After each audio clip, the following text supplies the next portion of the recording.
Apa? Assalamualaikum warahmatullahi wabarakatuh. Salam sejahtera untuk kita semua. Om Swastiastu, Namo Buddhaya, salam kebajikan, rahayu. Yang kami hormati pimpinan dan anggota Komisi 6 DPR RI, yang kami hormati dari Kementerian Koperasi, Menteri Koperasi, Wakil Menteri Koperasi dan seluruh jajarannya. Maaf kalau tadi saya agak memaksa untuk minta disebutkan siapa yang hadir, terutama di meja depan, karena ini adalah rapat resmi dan kita disaksikan oleh seluruh Indonesia begitu. Dan yang kedua, karena saya selalu mencatat Pak Wamen, mencatat siapa saja dari kementerian yang hadir, manakala nanti ada hal-hal hil-hil yang mustahil, saya punya catatannya begitu. Anda bicara apa, tanggal berapa, jam berapa. Nah, saya apresiasi dengan presentasi dari Menteri Koperasi tadi dan sangat mengapresiasi karena dari mitra sebelumnya saya kira ini adalah pemaparan yang memaparkan tentang dasar hukum, sehingga mungkin tapi nanti kalau boleh pemaparannya dimulai dengan dasar hukum Bapak. Dan saya mendukung pemisahan Kementerian Koperasi dari UMKM, pertama karena ini akan mengubah perspektif kita tentang koperasi yang seolah-olah skala bisnisnya hanya bersifat UMKM begitu. Padahal kalau kita lihat di negara-negara lain, misalnya contohnya adalah koperasi yang kemudian mendirikan salah satu bank yang diperhitungkan di dunia, Rabobank misalnya, lalu kemudian ada Koperasi Fair Price milik National Trade Union Congress atau Federasi Serikat Buruh Singapura, dan ini tentu saja menjadi saya sangat mendukung dan saya sangat gembira akhirnya ada keputusan politik dari pemimpin nasional untuk memisahkan koperasi dari UMKM. Itu yang pertama.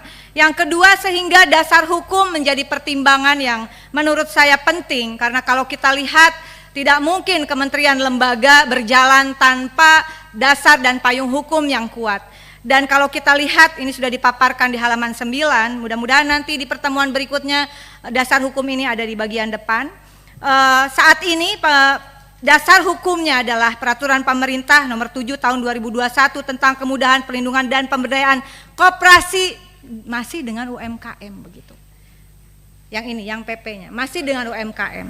Sehingga kehendak yang luar biasa dari Presiden Prabowo ini, rasanya kita juga perlu memperbaiki aturan atau regulasi. Saya masuk ke politik legislasi, dan politik legislasi kita tentu saja berdasarkan Undang-Undang Nomor 12 Tahun 2011 tentang pembentukan peraturan perundang-undangan. Di pasal 7 ada hierarkinya.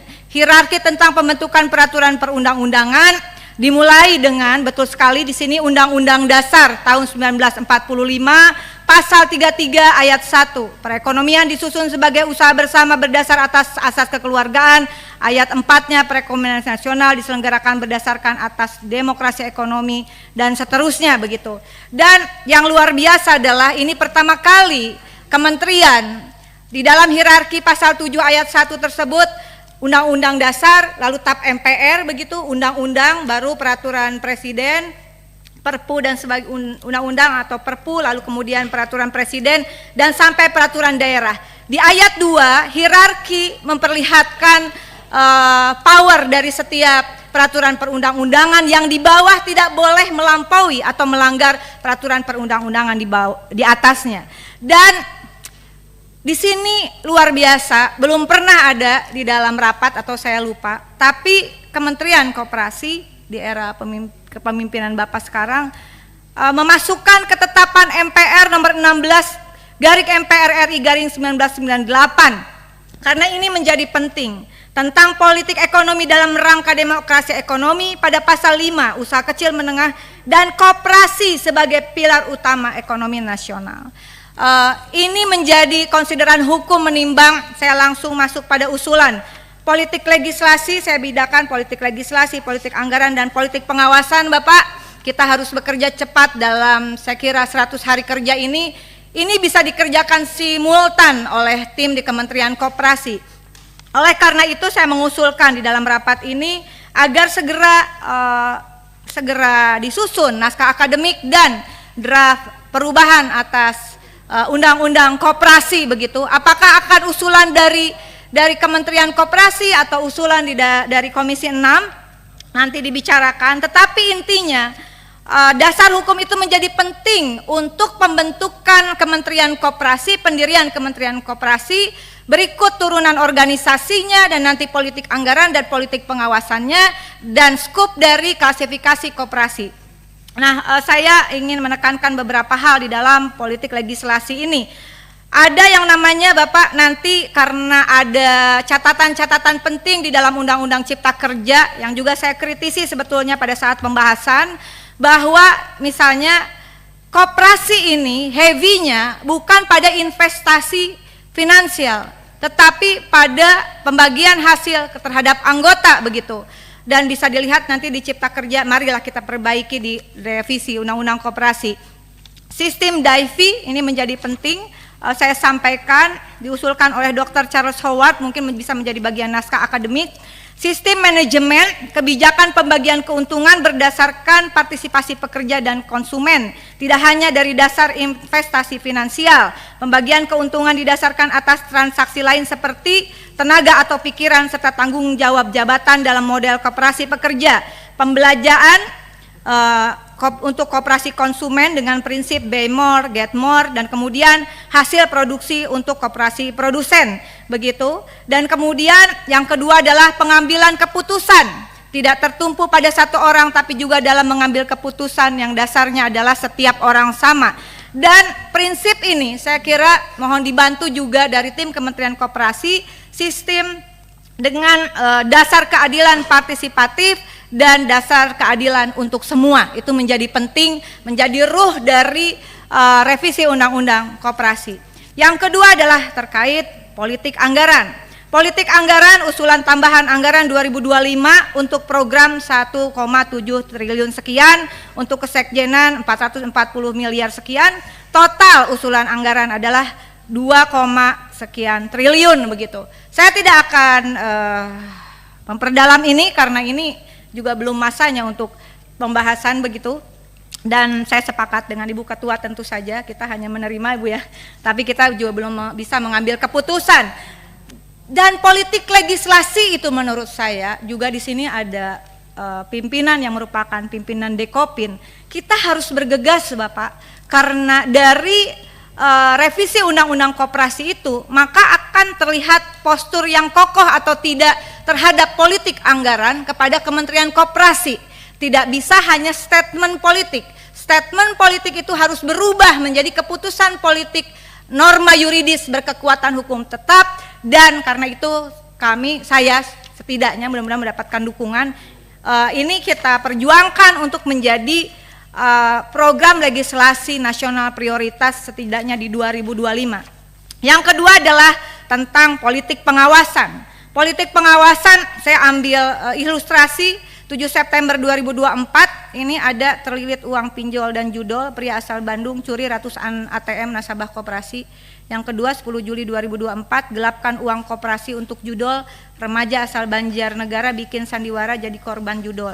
25 Oktober 2024, PPATK blokir 13.000 rekening dengan total uang di sana sekitar 280 triliun. Dan kemudian tadi sudah disampaikan ada apa tadi namanya tuh, rentenir ya, rentenir. Tapi saya dalam politik pengawasan ini saya ingin fokus pada pinjaman online ilegal berkedok koperasi ya, dengan modus mudah, pinjamannya mudah, cepat, biaya besar, bunga tinggi, jangka waktu pinjaman pendek. Fintech lending ilegal ini menggunakan aplikasi website seolah legalitas koperasinya di-approve oleh Kementerian Koperasi UMKM. Nah, Bapak, dari temuan PPATK ini, dan tentu saja jangan sampai kami mendukung agar jangan sampai kecolongan lagi ada ordal ini di Kementerian Koperasi. Mungkin bisa berkomunikasi untuk berkoordinasi dengan PPATK. Apakah ada juga dari ASN di Kementerian Koperasi, barangkali ada yang terlibat juga, atau segeralah mungkin membentuk tim mengenai fintech ilegal atau pinjol berkedok koperasi ini, apakah ada keterlibatan Ordal di dalam mengapprove ya, dan seolah-olah dia sudah dapat izin pinjol ini. Yang kemudian juga penting adalah ini pinjol itu servernya 22% di Indonesia begitu, sisanya di luar negeri. Dan saya terinspirasi dengan apa yang disampaikan Pak Menteri pada tanggal 22 Agustus 2023, waktu itu masih di Kominfo, bahwa judi online dan pinjol ilegal dianggap kakak adik, ujungnya kriminalitas. Daya rusak sosialnya tidak lagi bisa didiamkan. Sepakat Pak, sikat mafia pinjol dan judol. Ada kurang lebih masyarakat kita terlibat pinjol 138 triliun Bapak.